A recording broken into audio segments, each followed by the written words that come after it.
Oke, bismillahirrahmanirrahim. Assalamualaikum warahmatullahi wabarakatuh. Kita ketemu lagi di channel kami 3P, para pencari petunjuk. Sekarang kita ada di episode 43, dan judul yang akan kita bahas di episode 43 ini adalah halal haramnya suatu urusan.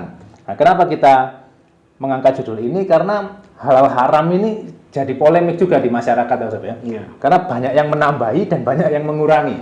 Ada yang kaku, tidak boleh sama sekali, ada yang boleh tapi kebablasan. Nah, sekarang kita akan bahas kalau dari sudut pandang Al-Quran itu seperti apa. Di sini kita akan mulai dari surat An-Nahl ayat 116. Di sini berbunyi, dan janganlah kamu mengatakan terhadap apa yang disebut oleh lidahmu secara dusta, ini halal dan ini haram, untuk mengadang-adakan kebohongan terhadap Allah. Sesungguhnya orang yang mengadang-adakan kebohongan terhadap Allah tiada beruntung. Nah, dari ayat ini dijelaskan seperti itu, Kak Sudah. Janganlah mengadang-adakan kebohongan. Jangan apa yang kita sebut dalam lidah kita, ini halal, ini haram, tapi versi kita, bukan versinya Allah. Nah, ini kira-kira penjelasan secara itu seperti apa? Yang pasti ini ditujukan pada orang Islam, karena dia membawa-bawa halal dan haram. Berarti ini teguran untuk umat Islam. Sesuatu yang itu haknya Allah ya yang menentukan itu. Tapi dengan membawa nama Allah, dia ingin membenarkan pendapatnya atau kelompoknya seolah-olah dari Allah. Oh, ini haram, ini halal, ini apa itu?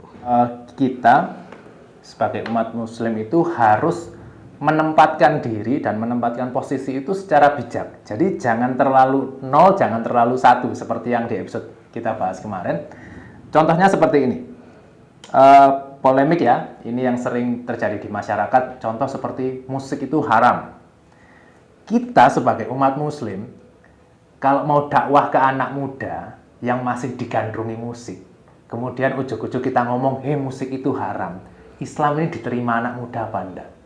Jadi kalau kita dakwahnya seperti itu, sebenarnya malah menjauhkan anak-anak muda dari Islam. Nah, lebih haram mana? Musik yang kita bilang haram tadi padahal dalilnya tidak ada, atau lebih haram omongan kita yang menyebabkan mereka jauh dari Islam. Ya, sebenarnya yang lebih haram adalah cara kita yang salah, akhirnya orang lain jadi jauh dari Islam. Nah, sebenarnya musik sendiri ini kalau secara itu gimana, Kak? Tergantung fungsinya. Apapun, makan, sholat, puasa, kalau nggak sesuai dengan tujuan dakwah akan membawa keharaman. Lah, Ibnu Sina aja ngajari menyembuhkan orang penyakit stres ya dengan musik. Padahal musik saat itu kan nggak murah, harus orang yang ahli musik. Ya. Alatnya, orangnya. Juga bawa-bawa asap-asap yang kalau bahasa kita aromaterapi. Aromaterapi zaman dulu bukan parfum yang semprotan, tapi semacam dupa atau apa.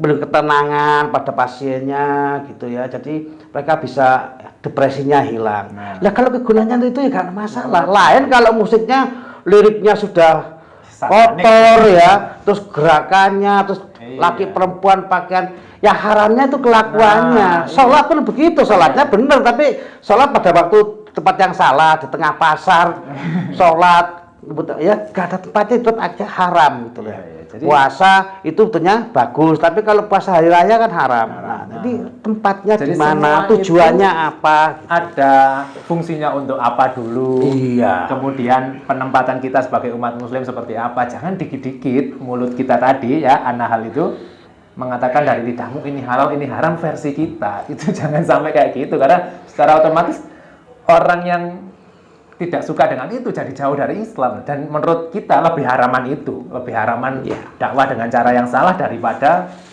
menyalahkan subjeknya. Seperti musik, anak muda sekarang digandrungi musik, tiba-tiba kita ujuk-ujuk musik haram, pasti anak muda lari. Kemudian ada lagi orang-orang yang menganggap gambar itu haram. Ya, sekarang kita seperti ini aja.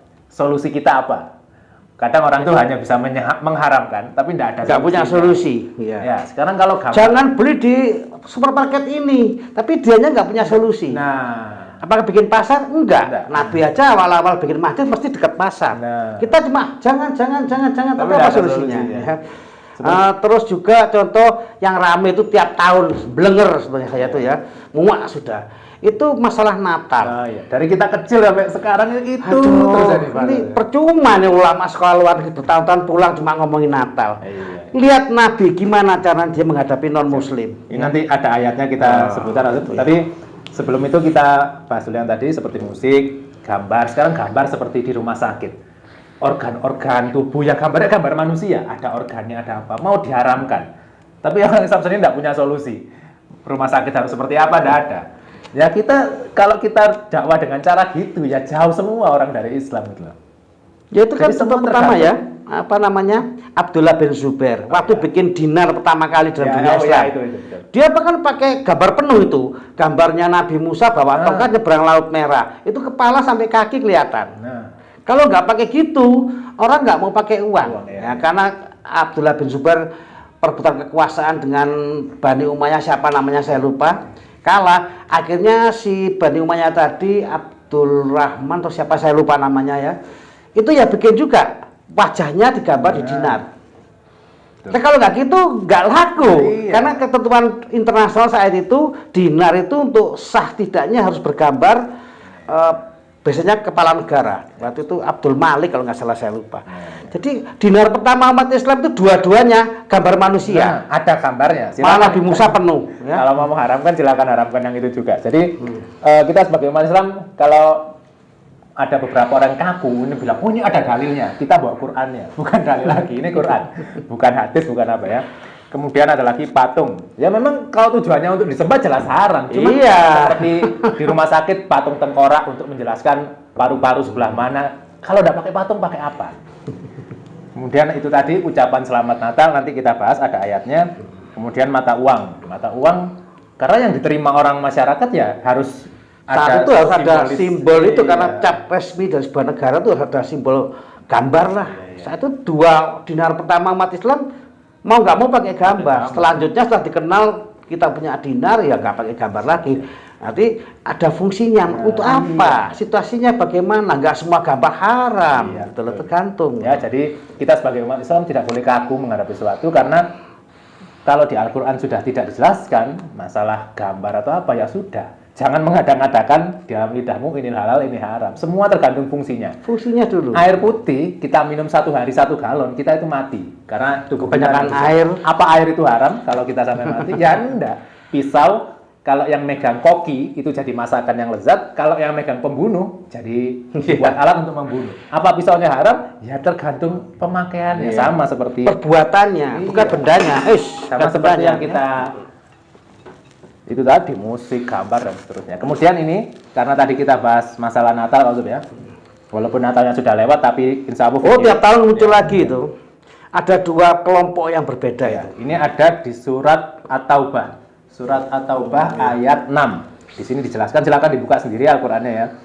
Dan jika seseorang di antara orang-orang musyrikin itu meminta perlindungan kepadamu, maksudnya musyrik ini di luar Islam ya, meminta perlindungan kepadamu, maka lindungilah ia supaya ia sempat mendengar firman Allah. Kemudian antarkanlah ia ke tempat yang aman baginya. Demikian itu disebabkan mereka kaum yang tidak mengetahui. Ini Al-Quran yang bilang. Al-Quran yang orang non-muslim minta perlindungan kasih kita sebagai umat malah dia lolo. Haram. Kalau kita kayak gitu. Jadi orang musyrikin ini mau kenal Islam bagaimana dia dimusuhin. Yang satunya kebaca juga. Oh nggak apa-apa saudaraku, kita Natalan bersama. Ini ngawur juga. Dua kelompok ini selalu perusuh. Di kalangan umat Islam Indonesia, mungkin internasional juga ya, selalu bikin dua kutub yang menghancurkan perdamaian. Padahal Nabi nggak gitu. Jadi ini ayat ini kalau saat turun ke Nabi, ada orang yang mau minta perlindungan, orang non-muslim lindungi. Mau dia orang non-muslim beribadah ke tempatnya, silakan lindungi. Cuman ada sisi jangan kebablasan. Kita jangan ikut-ikut, cuma kita lindungi haknya dia. Oh kamu mau Natalan di tempatmu silakan, mau ini silakan. Aku nggak mau ngucapin Natal, nggak mau ngucapin selamat hari macam-macam. Itu bukan agamaku, itu bagimu agamaku, bagiku agamaku. Cuma hakmu di wilayahku, silahkan. Kita lindungi. Nah itu akhlak Islam yang diberikan. Kalau di Indonesia kita lihat sama-sama punya ulama, sama-sama lulusan luar negeri, sama-sama hafal Quran. Satunya kesannya benci banget sama orang Nasrani, satunya berbaur. Kebablasan. Udah sama-sama. Sama. Kita itu umat pertengahan, kita harus di tengah. Tengah-tengah. Jangan ngucapin, jangan benci. Nah. Sama dengan jangan makan babi. Bukan berarti kalau lihat babi kita bantai, kita hajar, kita hanya gak boleh makan daging. Simpel itu. Sudah. Hewannya makhluk Allah, kita harus tetap punya kasih sayang. Iya, Ada iya. babi ke rumah kita kelaparan, kasih makan satu. Gimana caranya ditempatkan pada tempatnya, nggak kita makan, jangan disiksa. Betul. Seperti anjing juga ya, ada Ya. beberapa golongan tertentu dalam Islam benci sekalian. Padahal kalau liurnya kena, Islam sudah ngajari cara menyucikannya gampang. Gampang. Kenapa? Itu makhluk Allah itu Iya. punya tugas sendiri dari Allah. Betul. Jangan dibenci. Nah, jadi kita nggak boleh iya. makan titik. Sudah. Bukan benci, nggak Iya. ada. Nah, itu jadi seperti ya, di Al-Quran sendiri sudah ada. Kita saja yang terlalu berlebihan. Kalau mendukung berlebihan, kalau mengharapkan berlebihan sama. Ya, Musik yang tadi, gambar, semua itu tergantung fungsionalnya saja. Iya. Kalau musiknya untuk berlebihan sampai kita lalai, kita apa ya jelas haram musiknya. Jadi kita di sini semoga teman-teman bisa bijak. Ya, kita di sini tidak mendukung dan tidak membenci. Kita di tengah-tengah. Bukan Apa yang nggak boleh cukup, bukan membenci. Ya. Ya. Ya, jadi apapun objeknya, apapun sudutnya. Yang ramai juga yang nggak habis-habisnya saya nggak habis pikir tuh rokok. Nah. Itu ada saudara kita dari Malang Selatan ya, aktivis masjid juga, namanya Azhar nggak salah. Dia menanyakan tentang rokok. Rupanya dia banyak pertanyaan di lingkungannya. Kan dia kumpul ustadz, kumpul kiai, tapi kenapa sampai ini belum selesai juga? Itu mungkin kita bisa bahas. Nah, jadi menyambung di episode halal haram ini, ada teman kita yang mengirimkan video ke kita untuk menanyakan sesuatu. Nah, insya Allah kita akan bahas. Jadi ini videonya, silakan disaksikan. Assalamualaikum, admin 3P. Saya Azhar dari aktivis Malang Selatan. Mau tanya, bisa ndak merokok itu menjadi bagian dakwah atau menjadi penghubung semakin dekatnya seorang hamba kepada Allah? Terima kasih. Jadi video ini dari saudara kita bernama siapa? Azhar, Azhar, ya, dia aktivis di masjid. Ya, di Malang Ya, Selatan, ya, menanyakan tentang rokok itu tadi, masalah halal haramnya. Kemudian rokok ini bisa jadi media dakwah apa enggak? Kan pertanyaannya seperti itu. Nah, kira-kira seperti apa masalah? Rokok sendiri kan kebutuhan sandal atau makanan apa, secara langsung untuk dakwah ya sulit ya. Itu kan kebiasaan sehari-hari. Mungkin dia capek nyupir, bawa sana sekedar istirahat rokokan misalnya. Saya rasa di Quran, di hadis, di riwayat yang masyhur-masyhur di banyak agama, bukan hanya Islam, nggak ada indikasi bahwa menghisap asap itu haram atau penyakitan ya. Sisa-sisa peradaban masa lalu, istana, rumah ibadah selalu penuh dengan dupa. Ya, dupa wangi-wangian, sehingga Yaman pernah kaya raya karena dia penghasil dupa terbaik ya, seperti emas ya, sampai dia juga ngimpor gaharu cendana dari Indonesia dibawa ke Yaman, sama Yaman sebarkan ke dunia, laris. Fir'aun, Raja Persia, manapun termasuk masjid-masjid zaman Abbasiyah, Muawiyah itu pakai itu semua. Laki, perempuan, tua, muda, kalau masuk ruangan istana, kalau tempat peribadatan mesti Menghirup asap. Hari ini kita ke Raudo, salah tempat yang taman surga di Indonesia, nggak ada taman surga itu. Ini Raudo itu taman surga. Setiap saat kita lihat apa namanya mutawaf atau apa namanya itu ya, yang pakai jubah putih, ya pakai kefiah merah itu bawa dupa.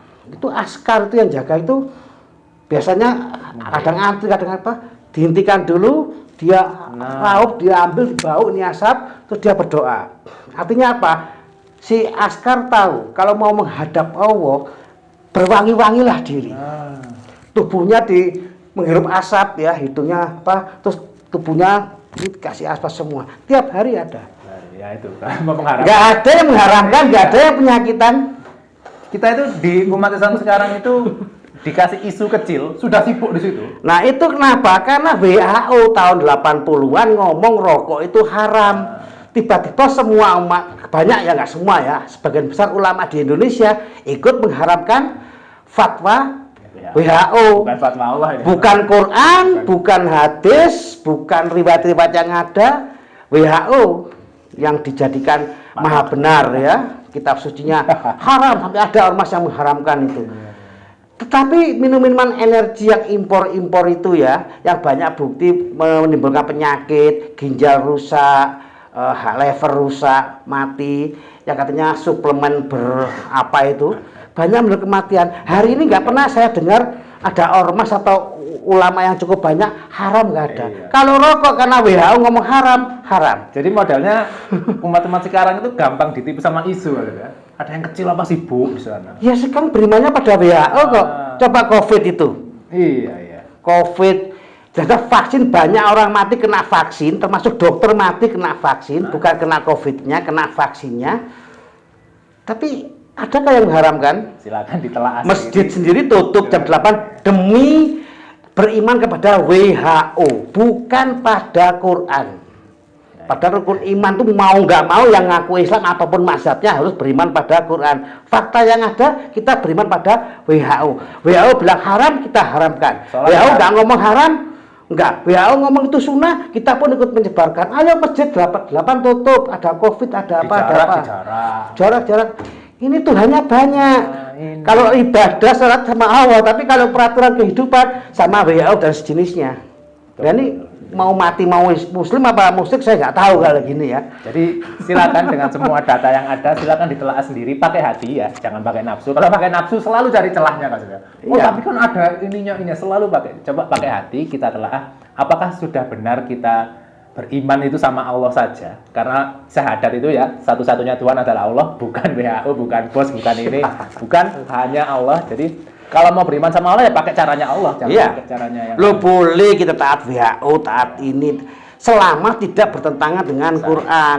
Oh betul ya, kata WHO gini sesuai dengan Quran, ikuti ya. Tapi kalau udah bertentangan, mau WHO mau siapapun buang gitu loh ya. Nanti Allahnya yang nomor satu. Ya, jadi semoga teman-teman bisa mencerna sendiri.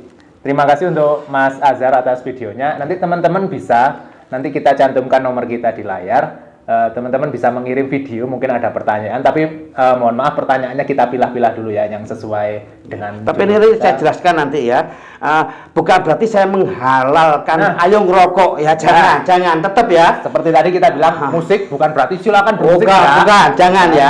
Itu kita ya tahu dirilah di ruang tertutup, di kendaraan angkutan. Ada ibu hamil atau apa. Jangan merokok. Kalau memang merokok tempatlah yang di lain. Terus jangan sengaja tuh pamer, aku merokok halal nggak apa-apa, jangan. Ya, selalu kaku seperti itu. Iya, jangan kaku kalau ya terus jangan seperlunya ya. Jadi yang nggak suka rokok pahamilah, itu memang nggak ada dalilnya sama sekali ya, kecuali dalil cacat dalil WHO ada, tapi dalil Quran nggak ada ya. Jadi pahamilah asal dia nggak dekat itu banyak rokok ya. Apapun itu. Durian saja kan halal, tapi kan baunya nggak semua orang bisa. Daging itu kita punya hari raya makan daging kurban. Tapi faktanya orang muslim kan banyak yang nggak bisa makan daging. Ya sudah, hormati. Ya.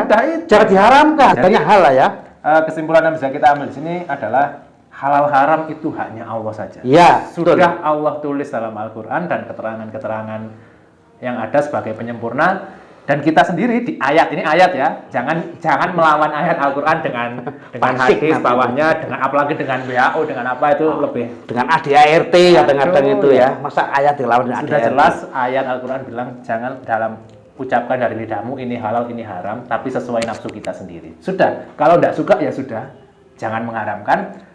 Yang suka ya tahu diri ya, etikanya harus ada, jangan seenaknya gitu. Jadi di sini kita tekankan lagi, kalau setuju jangan berlebihan, kalau tidak jangan berlebihan, sudah di tengah saja. Tadi kita bilang musik, gambar, patung bukan berarti ya boleh silakan berlebihan, jangan. Natal berlebihan. Kita sukanya berlebihan itu berlebihannya itu loh, sukanya berlebihan itu loh ya. Agama adalah pemahaman. Pertengahan, kita mau pertengahan. Kemudian agama itu adalah pemahaman maksudnya, bukan simbol. Orang sudah pakai jubah, apa berarti dia masuk surga? Ya enggak. Hanya dengan jubah, hanya dengan kopiah apa masuk surga? Ya enggak. Karena itu simbol. Tapi agama itu di hati, agama itu pemahaman.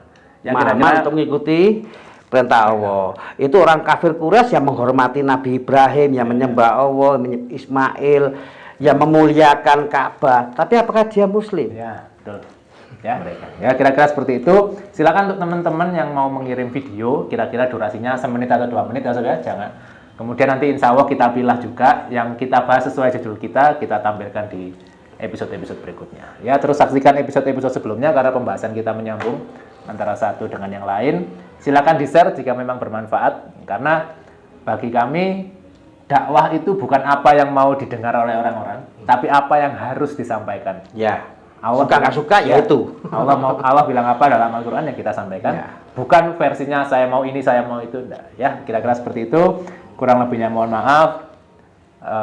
Seperti kata Ali bin Abi Thalib, jangan lihat siapa yang bicara, kita bukan siapa-siapa, tapi lihat apa yang dibicarakan. Karena kita membawa Al-Qur'an dari Allah. Ya, kira-kira seperti itu. Terima kasih, kurang lebihnya mohon maaf. Kami akhiri. Assalamualaikum warahmatullahi wabarakatuh. Waalaikumsalam.